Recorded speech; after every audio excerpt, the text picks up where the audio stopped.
নমস্কার বন্ধুরা, আশা করছি আপনারা সবাই ভালো আছেন এবং সুস্থ আছেন। আমি রাখি আমার চ্যানেলে সবাইকে জানাই অনেকটা স্বাগত। বন্ধুরা, এখন যেহেতু গরম খুব এসে গেছে, এবার এই যে গরম আসতে না আসতেই মশার উপদ্রব একটু বেশি বেড়ে গেছে। এই যে মশার এই প্রাণীটা অনেকটাই ছোট ছোট হলেও কি আছে, এরা কিন্তু অনেক বড় অস্বস্তির কারণ। এই মশার কামড়ে প্রত্যেক মানুষ অসুস্থ হয়ে পড়ে। যেমন ডেঙ্গু, ম্যালেরিয়া, ফাইলেরিয়ার মতো বড় বড় রোগ ছড়াতে থাকে এই মশা। মশার কামড়ে মানুষের মৃত্যু পর্যন্ত হচ্ছে। এই মশা ছোট হলেও এর থেকে আমাদের সতর্ক থাকা কিন্তু অবশ্যই উচিত। মশার কামড় থেকে বাঁচতে আমরা কি করি, বাজার থেকে নানান ধরনের স্প্রে, কয়েল, রিফিল ব্যবহার করি, যেটা ব্যবহার করা কিন্তু একদমই উচিত নয়। এটা স্বাস্থ্যের পক্ষে খুবই ক্ষতিকারক। এর ধোঁয়া যখনই নাকের ভেতর থেকে না আমাদের ভেতরে চলে যায়, তখনই আমাদের শরীরের ক্ষতি হতে থাকে। ছোট হোক, বয়স্ক কেউ হোক, তাদের শ্বাসকষ্টের সমস্যা হতে থাকে। তাই মশার কামড়ে আমাদের অনেকেরই কিন্তু মরে যেতে হয়। যেমন এই কামড়ে গায়ে র্যাশ উঠে যায়, গায়ে দেখবেন ফোলা ফোলা হয়ে যায়, তো নানান সমস্যা হয়। ঠিকমতো এদের এই উপদ্রব আমরা কি করি, রান্না করতে পারি না। যেখানে রান্না করি দাঁড়িয়ে, সেখানেও মশায় কামড়ায়। বাচ্চারা বই পড়তে পারে না। সকাল সন্ধ্যায় মশার এত উপদ্রবে দেখবেন যা সমস্যা হয় আমাদের, আমরা একদমই সেই অস্বস্তির মধ্যে পড়ে যাই। দেখবেন যখনই ওরা কামড়ায় গায়ে লাল লাল র্যাশ উঠে যায়, ফুলে যায়, তো অনেকটা সমস্যা। তার জন্য আমরা সবসময় চেষ্টা করব যেন মশার কামড় থেকে আমরা রেহাই পেতে পারি। বাজার থেকে দামি দামি এই সমস্ত ওষুধপত্র না কিনে আমরা বাড়িতে থাকা জিনিস দিয়েই কিন্তু আজ একটা উপায় তৈরি করব, যার ফলে মশা আমাদের ঘর থেকে একেবারের জন্য পালিয়ে যাবে। একবারও ওরা আমাদের ঘরের দিকে আর ফিরে আসবে না।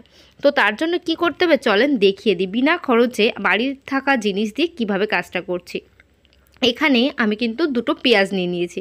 তো বন্ধুরা, আপনারা কি করবেন, পেঁয়াজের এরকম যে খোসা, মানে পেঁয়াজ রসুন যখন আমরা কাটি না, সেই পেঁয়াজ রসুনের যে খোসাগুলো, এইগুলো আমাদের প্রয়োজন হবে। তার কারণ কি, পেঁয়াজের রসুনের একটা কিন্তু স্ট্রং গন্ধ থাকে। সেই গন্ধটা মশা একদমই সহ্য করতে পারে না। মশা অনেকটা ছোট হলেও কিন্তু ভীষণ বিপদের কারণ হতে পারে। তাই আমরা সবসময় চেষ্টা করব মশাদের আমাদের ঘর থেকে দূরে রাখার জন্য। কারণ বাড়িতে ছোট বাচ্চা থাকে, বাচ্চাদের আমরা বড়রা তবু বুঝতে পারি, কিন্তু বাচ্চারা একদমই বুঝতে পারে না মশার কামড় থেকে কিভাবে ওরা বাঁচবে। তাই আমরা সবসময় চেষ্টা করব কিছু না কিছু উপায়ের মাধ্যমে আমরা মশাদের যেন আমাদের ঘরবাড়ি থেকে দূরে রাখতে পারি। বিশেষ করে তো এই গরমের দিনে মশার উপদ্রবটা যখন প্রচুর পরিমাণে বেড়ে যায়। তো আমরা এখানে পেঁয়াজের বেশ কিছুটা খোসা আমরা কেটে নিয়েছি। যখন পেঁয়াজ কাটবেন, মাথার এবং পেছনের দিকটা আমরা কেটে বাদ দিই, সেই অংশটাও নিয়ে নেবেন। এখানে পেঁয়াজ নিয়েছি, আর কি করলাম, নিম পাতা নিয়ে নিয়েছি। তো আপনারা কাঁচা অথবা শুকনো যে কোনো একটা নিম পাতা নিতে পারেন। তো এই যে নিম পাতাটাকে আমি এখানে ছাড়িয়ে নিলাম। ছাড়িয়ে নেওয়ার পর একটা পাত্র নেবেন। সেই পাত্রের মধ্যে পেঁয়াজের খোসা এবং এই নিম পাতার খোসাটাকে দিয়ে দেবেন। দেওয়ার পর আমরা কি করব, এই যে একটা যে ওষুধ আমরা বানাচ্ছি, এটা কিন্তু একদম আমাদের স্বাস্থ্যের কোনো ক্ষতি হবে না। বিনা ক্ষতিতেই, কোনো কেমিক্যাল নেই, কোনো ওষুধপত্র দেখতে পাচ্ছেন ছাড়াই আমরা কিন্তু এটা বানিয়ে ফেলবো। বাজার থেকে আনা যে মানে বিষাক্ত যে সমস্ত ওষুধগুলো, তার থেকে বাড়িতে থাকা জিনিস দিয়ে আমরা এটা বানিয়ে ফেলবো। এর মধ্যে এক গ্লাস জল দিয়ে দিয়েছি, আর কি করছি, চা পাতা। তো বন্ধুরা, এরকম চা দিয়ে দেবেন। চায়ের মধ্যেও কিন্তু একটা স্ট্রং গন্ধ থাকে, যেটা মশারা একদমই পছন্দ করতে পারে না। তো আমরা এখানে কি করছি, পেঁয়াজের খোসা, চা দিয়েছি, আর কি দেবো, দেখতে পাচ্ছেন এখানে দেশলাই নিয়ে নিয়েছি।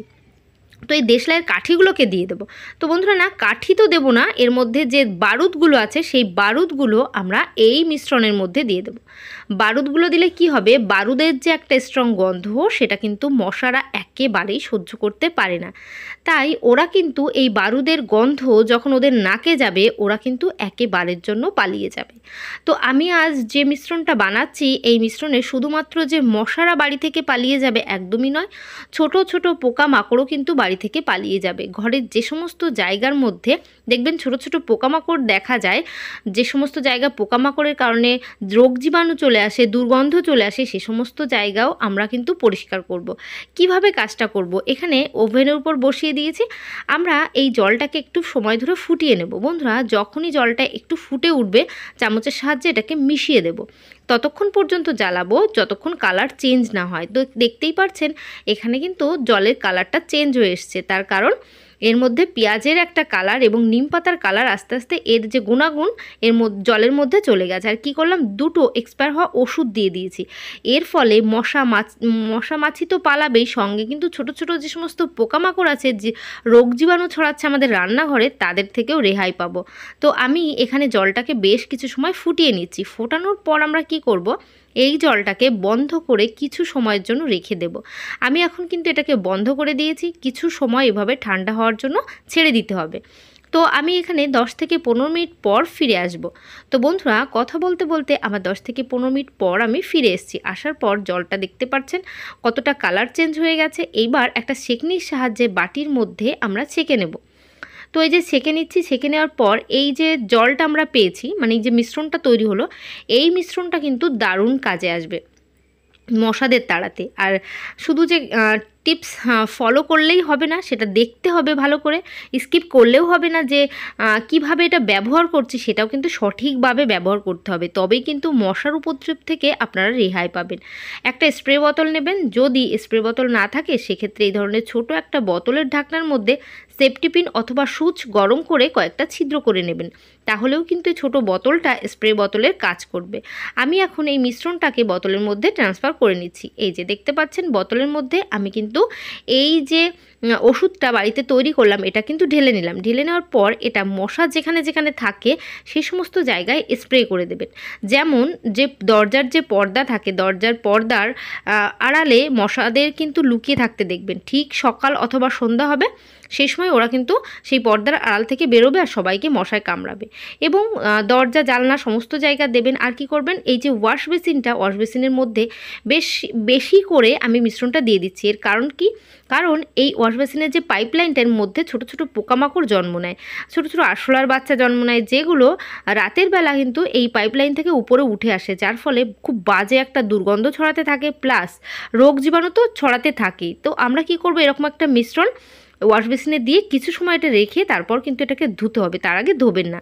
আর কি করছি, আমরা যখন খাওয়া দাওয়া করি তো এই টেবিলের নিচ থেকে প্রচুর মশা কামড়ায়, পায়ে এতটা কামড়ায় দেখবেন, মানে খেতে বসেও মানে আমরা শান্তি পাই না, এতটা অস্বস্তির কারণ হয়ে যায় মশা।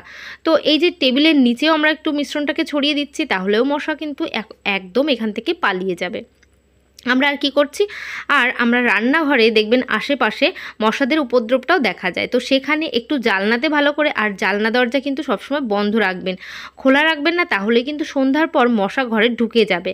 তো চেষ্টা করবেন সবসময় দরজা জালনা সূর্য অস্ত যাওয়ার আগেই আমরা কিন্তু বন্ধ করে রাখবো। আর এই যে প্রচণ্ড গরম, সেই গরমের দিনে মশার থেকে বাঁচার জন্য আমরা জালনা দরজাটা দিয়ে রাখি, এটা একটা অস্বস্তির ব্যাপার। তাই আমরা সমস্ত জায়গায় ঘরে যেখানে যেখানে মশা আছে, টয়লেটের মধ্যেও আমরা কিন্তু এই মিশ্রণটাকে ছড়িয়ে দেব, তাহলে এই সমস্ত জায়গায় মশাদের উপদ্রব অনেকটা অংশ কিন্তু কমে যাবে। আর কি করছি, যেখানে সিলিন্ডারটা রাখা হয় তার পেছনে একটু অন্ধকার মতো থাকে, সেখানেও মশাদের দেখা যায়। তো বন্ধুরা, ঘরের প্রত্যেকটা এমন এমন জায়গা আছে, সব জায়গায় আমাদের এটাকে ছড়াতে হবে, তাহলে কিন্তু মশার উপদ্রব অনেকটা অংশে কমে যাবে। মশার কামড়ে মানুষের আর প্রাণ দিতে হবে না, আর কেমিক্যালও ব্যবহার করতে হবে না। বিনা কেমিক্যাল ব্যবহার করেই আমরা কিন্তু মশাদের তাড়াতে পারবো ঘরের প্রত্যেকটা জায়গায়। এমনকি আমি কিন্তু সিঁড়ির নিচটাতেও দিয়ে দিলাম, আর গেটেও অবশ্যই এই মিশ্রণটা ছড়াতে হবে, তাহলে এই যে গেট যেহেতু খোলা থাকে, মশা এখান থেকে ঢোকে, সমস্ত জায়গায় ছড়িয়ে দিলে জানলার পর্দা, আর সবসময় খেয়াল রাখবেন জানলাটাকে দিয়ে রাখবেন সন্ধ্যার পর, তাহলেই মানে সন্ধ্যার আগে, তাহলে মশারা কিন্তু ঢুকতে পারবে না। তো বন্ধুরা, আশা করছি আমার এই টিপসটাও আপনাদের কিন্তু দারুণ কাজে আসবে। যদি ভালো লাগে অবশ্যই বন্ধুদের সবার সঙ্গে এবং পরিবারের সবার সঙ্গে শেয়ার করবেন। আর আমার চ্যানেলে যারা নতুন আছেন অবশ্যই কিন্তু আমার চ্যানেলটিকে সাবস্ক্রাইব করবেন এবং অল নোটিফিকেশান অন করে দেবেন, তাহলে আমার চ্যানেলে এই ধরনের ভিডিও সবার আগে আপনাদের কাছে পৌঁছে যাবে। তো আজকের ভিডিও এখানে শেষ করলাম। সবাই ভালো থাকবেন, সুস্থ থাকবেন। তো বাই, টাটা।